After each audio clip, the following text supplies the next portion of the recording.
Shalom, shalom, peuple de Dieu, bonjour. Nous voici, n'est-ce pas, à la fin, au troisième et dernier jour de notre consécration mensuelle du mois de décembre. Alors, Jésus a été avec nous le premier jour dans nos remerciements, dans notre reconnaissance, gratitude. Il a été aussi avec nous le deuxième jour pendant que nous faisions la paix avec les hommes, avec les gens, la paix avec tous ceux qui nous ont fait du mal, tous ceux à qui nous avons fait du mal et surtout la paix avec notre Créateur. Alors, en ce troisième jour, bien-aimé, le Seigneur nous appelle à concrétiser, à rendre concret nos actions de grâce. Il n'aimerait pas que ça se limite à un son, à des mots, à des paroles, mais il aimerait nous interpeller, n'est-ce pas, à offrir des offrandes, à offrir des sacrifices, à poser des actes, n'est-ce pas, qui correspondent à notre foi. L'action de grâce auparavant, n'est-ce pas, était toujours accompagnée d'une offrande. Lorsque nous lisons dans l'Ancien Testament, nos aînés dans la foi, lorsqu'ils voulaient rendre grâce à Dieu, ils ne venaient pas dans la maison de Dieu les mains vides. Ils ne se présentaient jamais devant la face de Dieu les mains vides. Nous pouvons le voir dans Exode chapitre 34, verset 20. La Bible nous dit de ne pas nous présenter devant la face de Dieu avec les mains vides. Bien aimé, le monde spirituel, c'est la loi de l'échange, c'est la loi de la semence et de la moisson. Bien aimé, dans le monde spirituel, on ne connaît que l'échange. Tu donnes et je donne, tu donnes et tu reçois. Tu poses une action, je pose une autre. Alors bien aimé, c'est pourquoi ce matin,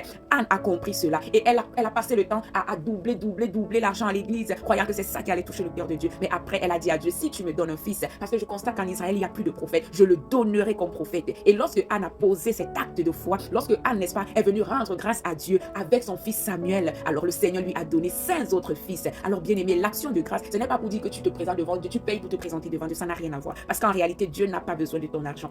Dieu n'a pas besoin que tu payes pour le voir, non. C'est juste la loi du monde spirituel. Tu ne dois pas te présenter devant un esprit, les mains vides. Lorsque nous regardons même dans les télés, dans les programmes télévisés, nous voyons que lorsque les gens partent rencontrer des marabouts, ils partent pas les mains vides. Parfois, ils ont une pièce d'argent, parfois, ils ont quelque chose de symbolique qu'ils jettent par terre et tout, parce que c'est la loi du monde spirituel. Mais nous, les chrétiens, nous sommes parfois privés de certaines grâces. Nous manquons souvent certaines opportunités, certaines faveurs, parce que nous ne voulons pas appliquer cette loi. Bien aimé, c'est la loi. La loi, on ne peut pas la changer. Quand tu te présentes devant une entité spirituelle, tu dois apporter un présent. C'est la loi. Pas parce que l'entité spirituelle manque de quelque chose. La Bible dit à l'Éternel la terre et ce qu'elle renferme, le monde et ceux qui l'habitent. L'or et l'argent appartiennent à Dieu. Qu'est-ce qu'on veut lui donner? Dieu manque de quoi? De rien. Alors s'il te demande de poser une action, de donner avant qu'il ne te soit donné en retour, c'est pour ton bien. C'est pour ton bien. Parce que bien aimé, quand tu poses un tel acte, tu es en train de faire grandir la grâce dans ta vie. Tu es en train de faire grandir la faveur de Dieu dans ta vie. En fait, c'est pour ton bien. C'est pour ton bien. Poser un acte, en fait, fructifie tes avoirs. C'est pourquoi ce matin, le Seigneur veut fructifier les avoirs de quelqu'un. Bien aimé, en cette fin d'année, n'importe quoi, ce que tu as, ça peut être des fruits, ça peut être un don que tu fais à des nécessiteux, ça peut être des actions de grâce que tu vas aller dans une église, peut-être donner à manger aux gens, en signe de reconnaissance pour tout ce que Dieu fait ou a fait pour toi tout au long de cette année, tant sur le plan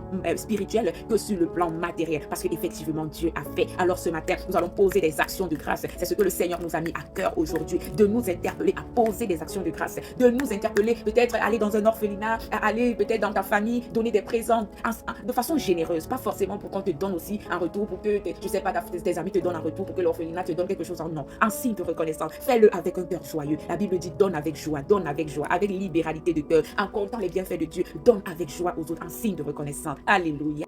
Alors bien aimé, ce matin, la Bible dit dans le psaume 50, verset 23, que celui qui offre pour sacrifice des actions de grâce me glorifie. Alors ton action de grâce va glorifier ton Dieu ce matin. Ton action de grâce va glorifier ce Père qui est dans les cieux. La Bible nous dit, n'est-ce pas, dans Proverbe, oui, nous allons voir Proverbe chapitre 3, verset 9, la Bible dit, honore l'Éternel avec tes biens et avec les prémices de tout ton revenu. Bien aimé, au-delà du chant, au-delà des mots, au-delà des paroles, au-delà des louanges, au-delà des danses, au-delà des cris de joie, bien aimé, honore aussi l'Éternel avec tes biens, honore aussi l'Éternel avec les prémices de tout ton revenu. Parce que lorsque tu le fais, tu es en train de provoquer une intervention spirituelle dans ta vie. Bien-aimé, lorsque tu le fais, bien-aimé, tu provoques la manifestation de la puissance de Dieu. Parce que oui, bien-aimé, quand tu fais ce que Dieu dit, alors il fera ce qu'il a promis. Oui, ce matin, bien-aimé, tu vas poser des actions de grâce. Lorsque Salomon a fini de bâtir, de construire le temple de Dieu à Jérusalem, Salomon a dit non. Le Seigneur nous a permis d'achever cette belle œuvre. Le Seigneur nous a permis d'aller jusqu'au bout. Nous ne pouvons pas fermer nos bouches. Nous ne pouvons pas rester tranquilles. Nous ne pouvons pas prendre cela pour acquis. Nous allons organiser, célébrer de façon concrète, oui, la grâce de Dieu dans cette belle œuvre. Qu'est-ce que la Bible nous dit dans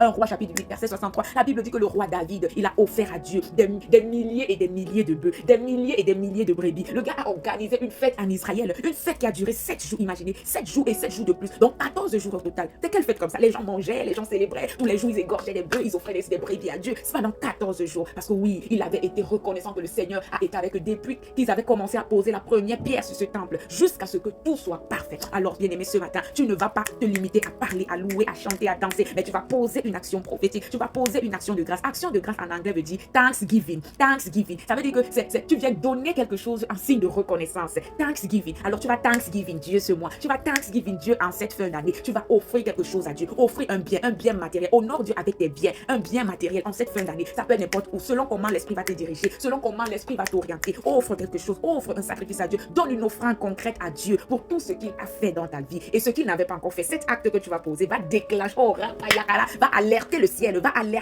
et le ciel va ouvrir ton dossier. Le ciel va voir que mais dans ce dossier, j'ai pas encore tout fait pour cette personne, mais elle est déjà en train de poser des actions. Ça veut dire qu'est-ce qu'il reste encore à faire pour lui ou pour elle. Le ciel va lire, et ton action de grâce va déclencher les ossements de tout ce qui n'avait pas encore été accompli dans ta vie. Alors sois béni ce matin pendant que tu réfléchis sur quelle action poser pour rendre grâce à Dieu, et retrouvons-nous en janvier.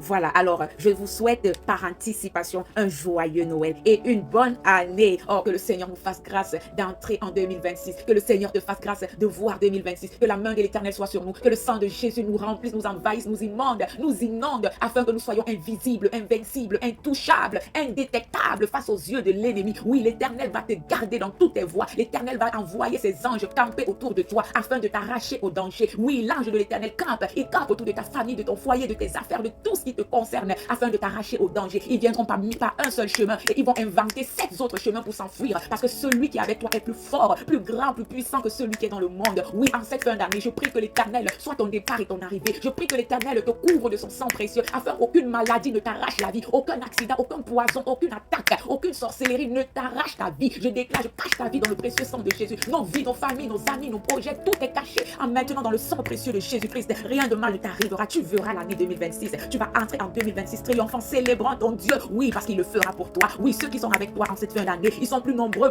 des chars et des chevaux, les bras yukata. Ils sont plus nombreux que ceux qui sont dans ce monde. Ne crains rien, parce que si tu es avec Dieu, tu as tout. Si tu as Dieu, tu as tout. La protection, la sécurité, l'assurance en tout. Oh, les payassou, les mandelema. Au nom de Jésus, ta vie est sécurisée. Entre maintenant triomphant en 2026. Au nom précieux, puissant, majestueux de Jésus-Christ. Nous avons prié avec foi et action de grâce. Amen. Shalom.